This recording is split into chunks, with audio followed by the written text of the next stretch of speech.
Have you ever wondered why the world's supply chain is under threat again? Why cargo ships are being targeted in one of the most vital trade routes on Earth? This is the Red Sea crisis zone of the most critical flashpoints of 2025.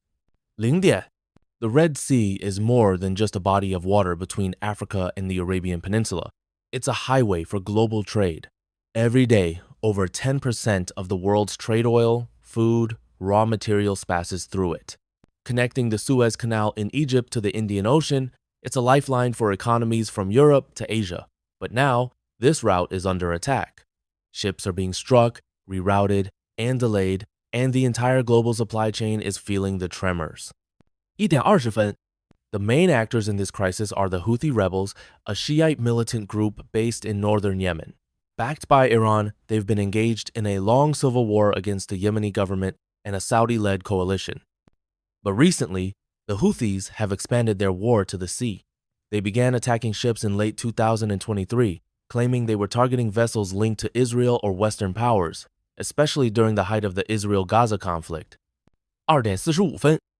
The world didn't take long to react. The United States, along with allies like the United Kingdom and France, launched Operation Prosperity Guardian. Warships now patrol the Red Sea, attempting to intercept threats and protect commercial vessels.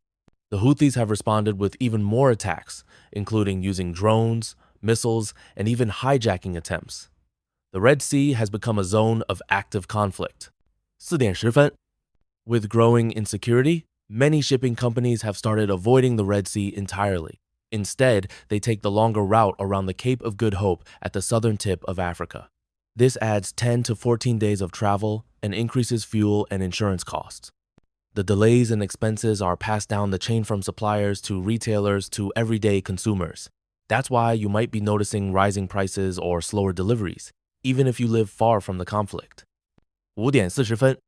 The crisis is also affecting global oil prices. With tankers rerouting or halting, there's pressure on supply chains.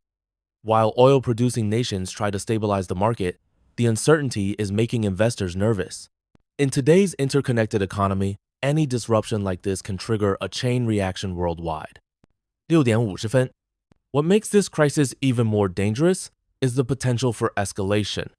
The Red Sea borders countries like Egypt, Sudan, Eritrea, Djibouti, and Saudi Arabia, each with their own complex politics and alliances. If tensions continue to rise, the conflict could spill over or draw in more global powers. The last thing the world needs is another major war zone in one of its most strategic corridors. 8:10 分. At its core, the Red Sea crisis is about power, control, and message. The Houthis want to show they can influence global events far beyond Yemen. Iran wants to project strength without direct confrontation. And Western powers want to keep trade flowing and show they won't be bullied. It's a deadly dance of politics, economics, and military strategy playing out at sea. 9:20 分. So, what happens next? It depends on diplomacy, deterrence, and determination. The international community must find a balance between force and negotiation to restore security. Until then, the Red Sea remains a flashpoint reminding us that in our globalized world, even a regional conflict can shake the entire planet.